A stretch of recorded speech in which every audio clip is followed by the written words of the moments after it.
So let's take a look at what's called semantic HTML.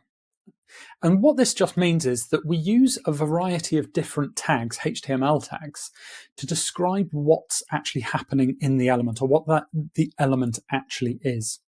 So let's go and have a look at a website. I'm going to go back to the bbc.co.uk website.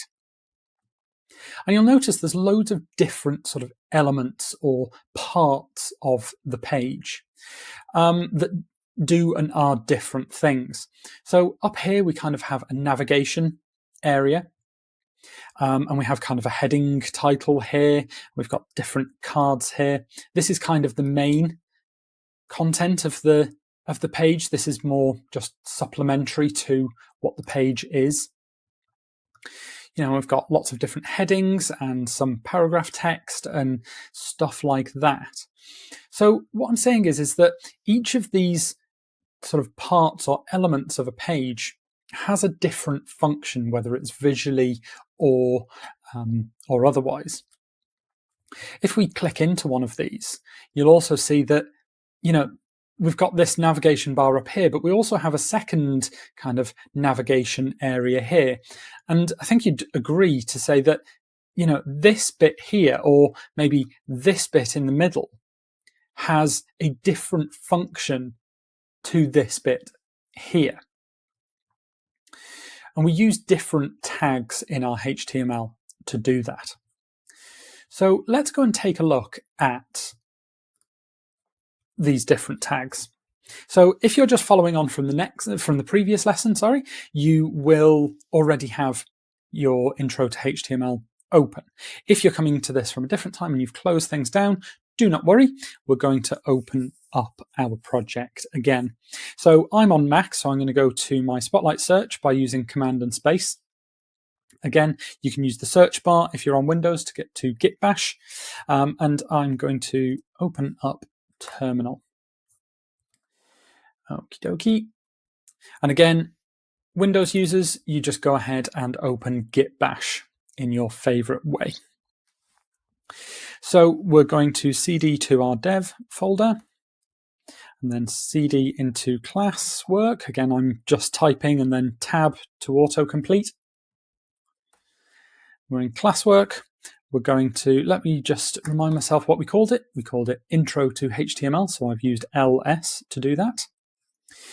And then we're going to cd into Intro to HTML. Again, just start typing and then tab. Intro to HTML. Let's just ls to see what's in there. Excellent, we've got that index.html. So again, I'm just going to open this in VS Code. So we'll say code space dot.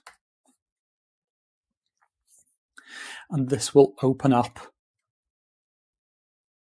our intro to HTML folder. So what I'm going to do here actually is I'm just going to make a new file here. Now we could do this from the command line, of course, using touch, but in VS Code, let me just move all of these around so that it's easier for you to see. In VS Code, we can just use this icon here, which is create new file. And I'm going to call this semantics.html. Fantastic. And we now have the semantics.html available to us. Okay, if you remember, how do we start off our document? We're going to use good old Emmet abbreviation using exclamation point and hit enter or return. And we get our boilerplate code. So if we wanted to kind of put together that BBC website a little bit, you know, a bit of a mock-up of that website anyway. Remember, we had a navigation bar at the top, and then we had kind of a heading, and then we had the main part of our website. So what I'm going to do here is I'm going to show you a bad example. Now, we've got a tag in HTML called a div, and this just means a divider, a division. So we could say div, and we could put in here our links for our for our navigation. So we could make some A tags that say, I don't know, home, and then make another A tag that says about, and then I could make another A tag that says contact. I could then say down here, okay, well, I'm going to make another division, a divide, that we will include a H1 of welcome to the BBC. Okay, so whilst this is splitting everything up, I'll show you that this is the case. So what we're going to do is we're going to right-click on our semantics again. And again, I can't make this any bigger, but we'll do open with live server. Wait for it to open, and it's opened on my second screen, so I'm just going to open it here. And we have, obviously, our bad example, home about contact, and welcome to the BBC. The reason that these aren't links yet is because we've not given the A tags a href, but we'll come back to that later. Don't worry about that just yet. So whilst this is kind of getting stuff down onto the page, it's not particularly good for if you're using a screen reader, for example, or if you're a search engine or a bot that's trying to look at your web page. The screen reader will understand that this is a link that says home and this is a link that says about, but it doesn't understand that this is actually the main navigation for the page that we're on. So an example of that, so let's down here underneath our bad example, I'm just going to put some dashes to split it up on the page. We'll say nav. We shall use nav tags. Now this tells screen readers, the browser, search engines, and bots what this element actually is. So let's go ahead, and I'm just going to go and copy because I'm too lazy to type. So I'm going to Control-C those and Command-V those just down here. So home, about, and contact, they are now in our nav bar. So if I just save this, and you'll see that we've got this home, about, contact right here, just like we have up at the top here. Now, to us looking at this, there's very little difference. But if we go to the inspect menu to have a look at our code, you'll see that it is actually creating these different nav elements. And what this just means is that if you're coming at this with a different technology, such as a screen reader, they'll actually be able to infer that if the user wants to navigate around our site, well, these are the elements that it should be looking at. Because this nav actually has meaning now. So there's loads of different tags that we can use, and I will give you some resources to go and have a look at them in a moment. But one of the ones that I use quite a lot, actually, and you should be using, is the section. So if you have different sections of your website that have different meanings, so for example, you've got a pricing section on your page, and then you've got a blog section on your page, and then it could be any number of things, or you've got a list of products, for example, you can use the section element. And again, the point of this is to let technologies and screen readers know that this is a distinctly separate section to everything else on the page. So I'm just going to put in here H1. This is a section. We'll save that. Go back to our site. Fantastic. And we've got that section there. And again, if I look down, we've got our nav, and then we have a section right there. So you'll notice that it's doing kind of a little bit of styling for us. You'll notice in the bad example that the H1 that we wrote that's outside of a section is ever so slightly bigger and more prominent than the H1 that's inside a section. And this is because the browser kind of can tell that this heading, whilst it's the most important heading for that section, should be slightly less prominent than the entire page's H1, for example. Of course, we can change all of this with styling, but this is just going on the defaults that are in the browser already.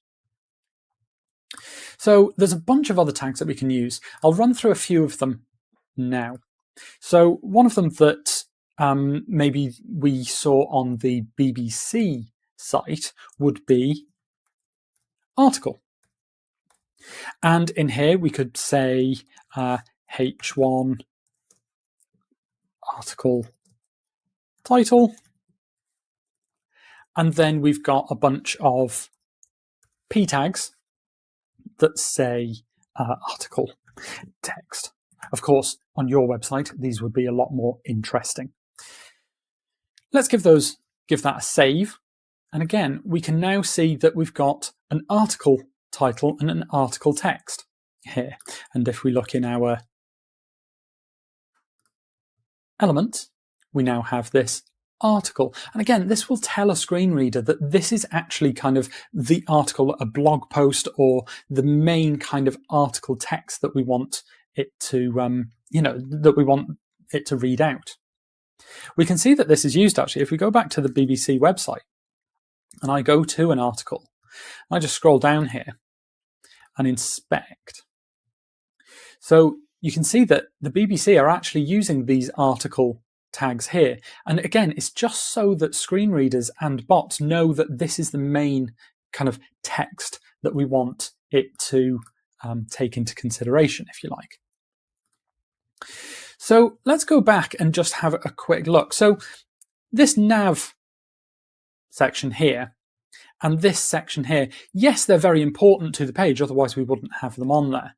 But if we want to tell, again, screen readers and search engines where kind of is more important than others, we can use something like the main tags.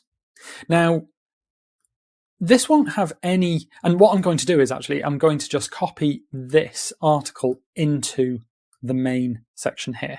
A little bit of a shortcut as well for you.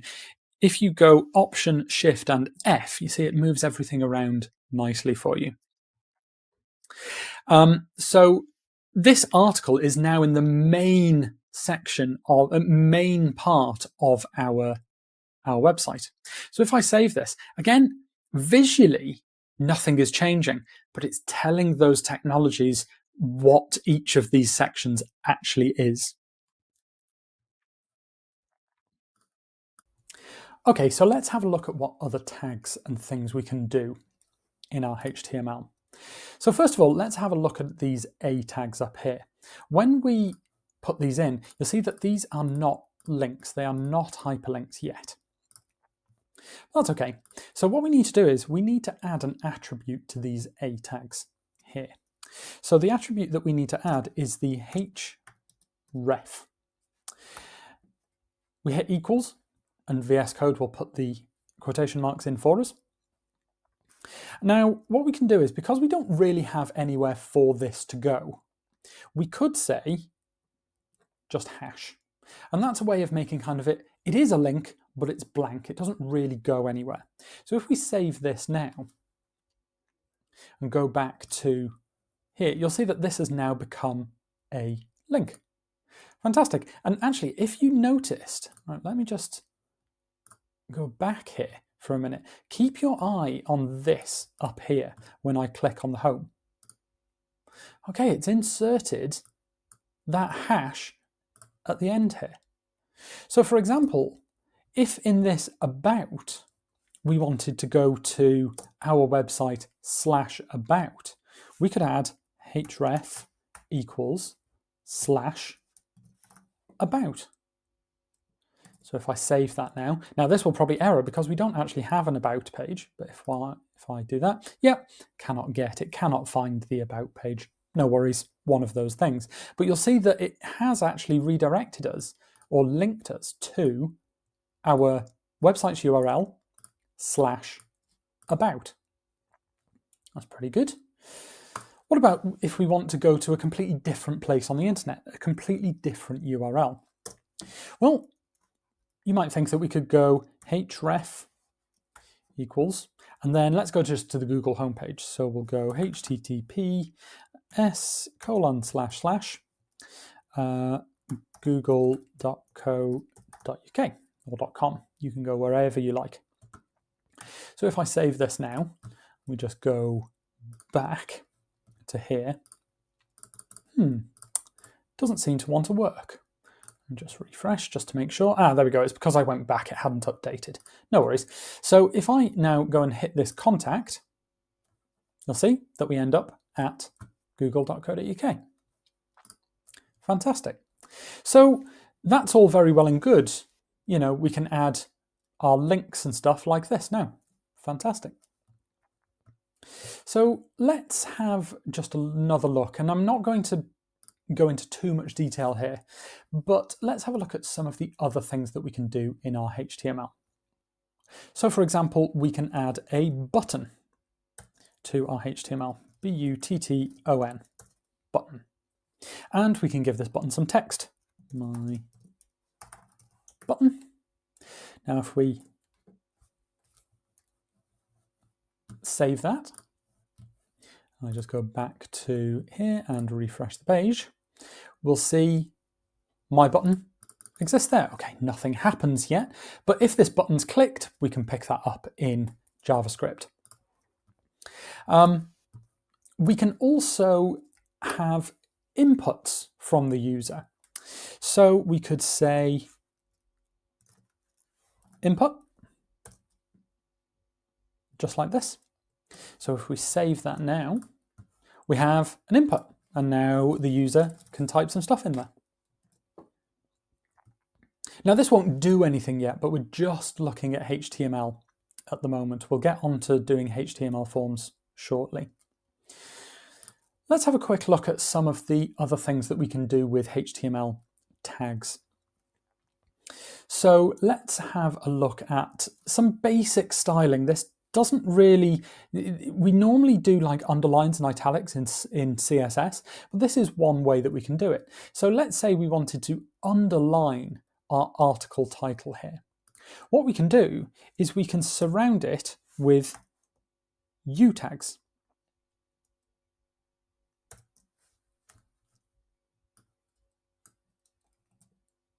I'm just cutting and pasting that into the U. Fantastic. We now have an underlined title. What if we want the title to be italic? Well, we can just surround the title in itags.